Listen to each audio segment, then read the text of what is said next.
Now that I've figured everything out in Assetto Corsa and my setup has gone from bad to even worse, I devised a better plan on how to learn a track. Not to waste any more time, I'll be explaining it as we go.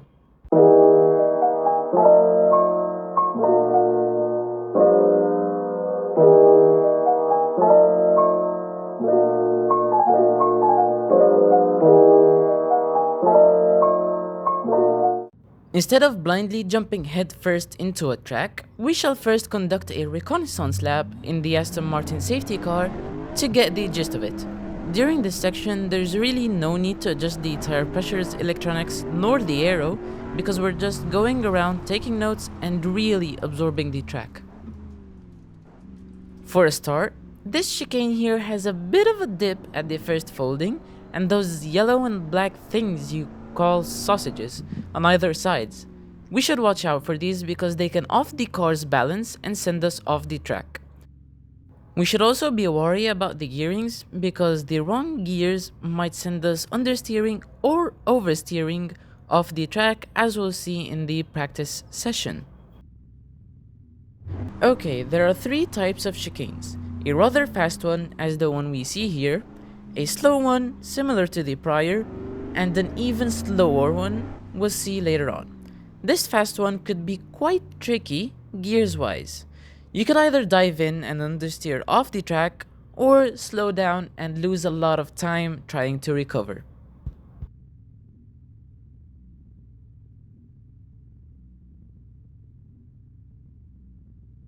For this part of the track, it's quite easy to miss the braking point because it's somewhat downhill.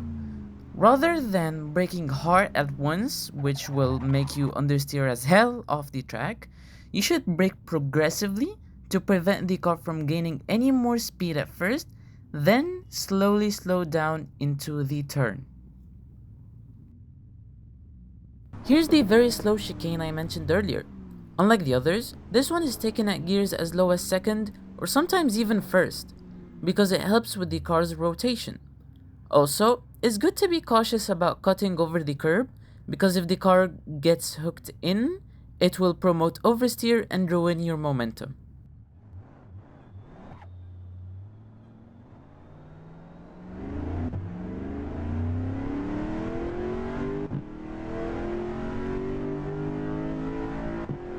Last but not least, this downhill section seems like it'll be a bit of a pain when it comes to braking. Due to the steep descent, slowing down would be hard, and the high speed also has the car carrying too much momentum. You'll need to brake earlier than what feels right, hard at first, then slowly lift off towards the turn-in. Before jumping into the practice session, I decided to set aside my notes and take a quick lap around the track just to cement the layout in my mind and avoid being caught by corners I may not remember correctly.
Now that I've got an idea about how to run the track, we're going to hop into a GT4 car to get a feel for the track before using the faster GT3 car.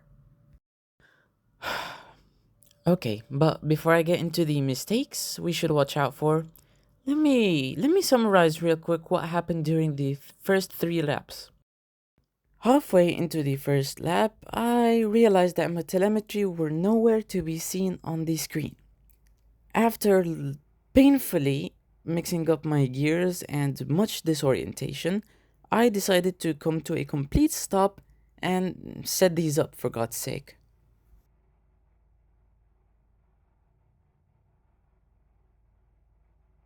And also during the second lap, it was fine until into the first chicane, my PC decided to lag and I found myself off the track. Unfortunately, I lost the will to continue this lap and restarted the session. And during the third lap, my PC decided to painfully slow down to a freeze, and so the game almost crashed. I couldn't see anything, but I tried to keep the car on the track from what I remember of the track, but then I found myself on the grass. Anyways, the first prominent mistake was the wrong gearings. As you'll see in the first chicane of the third lap here, I held 4th gear for too long, which didn't give me enough rotation, and so I ended up off the track. And also here where I held 4th gear for too long instead of dropping into 3rd, and so understeered off the track as well. I also struggled with braking too hard a bit too late. As you'll see here during this 4th lap, I was a bit harsh on the brakes after missing my braking point, and so I almost understeered into the horizon. Also, the same happened here during the 5th lap, but I braked a little too hard that my car actually locked up and I got thrown off of the optimum racing line. Being early on the throttle was also something I struggled with a lot more than you could imagine, especially during this part of the track where sometimes being early causes you to almost oversteer, and during other times it can cause you to understeer hard and go off the track.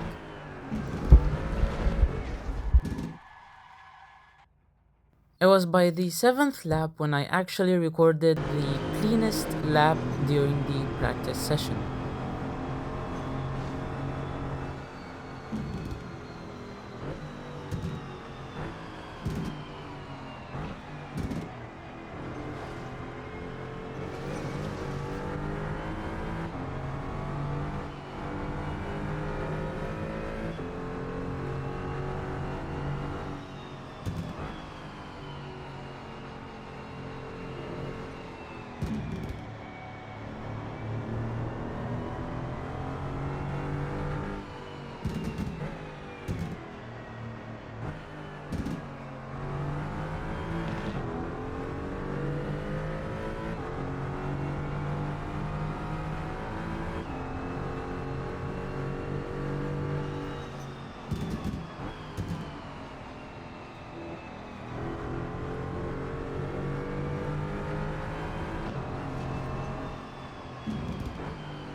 After the practice session, I realized I was still afraid of making full use of the track limits, but I was happy that I had a smooth run and I wasn't at war with handling the car.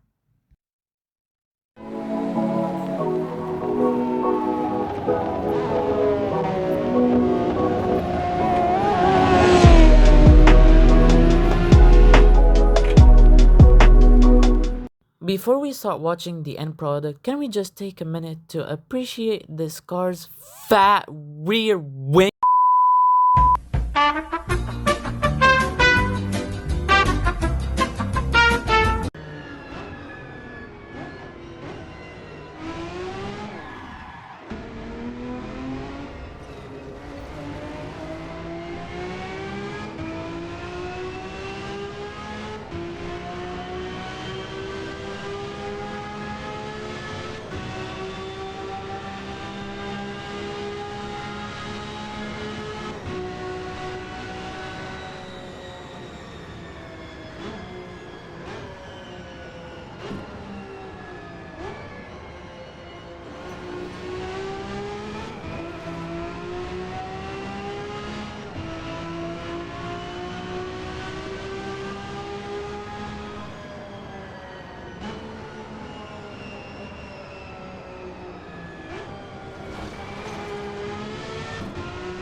I'm pretty happy with my PB so far, even though it's a couple of a tenths of a second away from what my friend scored when he came over.